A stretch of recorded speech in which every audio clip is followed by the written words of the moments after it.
你们家的房子可能真的要贬值了。刚刚深圳发布了限高的新政，以后房子最高只能建80米，也就是26层封顶。你知道这对深圳那些动不动40-50层的超高层小区意味着什么？我直接告诉你，会有3个影响。第一，高层住宅会彻底变成贫民窟，一栋50层的楼，光电梯都得6到8部，15年之后换一次，每部至少50万，6部就是300万，这种钱从哪来？物业费和维修基金。但住户越老越不愿意交钱，电梯坏了没人修，小区环境会越来越差，房价只能一路往下掉。南山某42层的小区去年2部电梯坏了半年没修，最后每户摊了8000块，30%的业主直接不交。你说这样的小区谁要去买呢？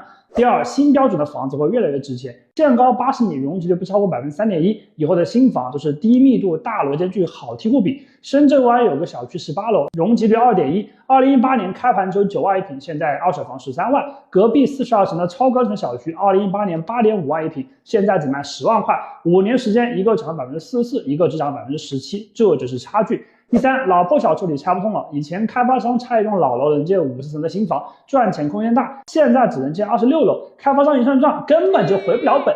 福田某小区去年谈拆迁，谈了半年，开发商直接放弃了，因为拆业根本不赚钱。数据更狠，2023年深圳二手房成交26楼以下的小区占比62%，而30层以上的高层成交周期从3个月拉长了5个月，买家已经在用脚投票了。所以手上有高密度旧高层的，我建议现在赶紧出手。有换房需求的可以重点关注26层以下、容积率低3%的次新小区，哪怕单价贵一点，长期更加保值。深圳楼市这次是要真的洗牌了，好的越来越好，差的越来越差。你家房在哪一端，心里真的得有数。评论区告诉我你家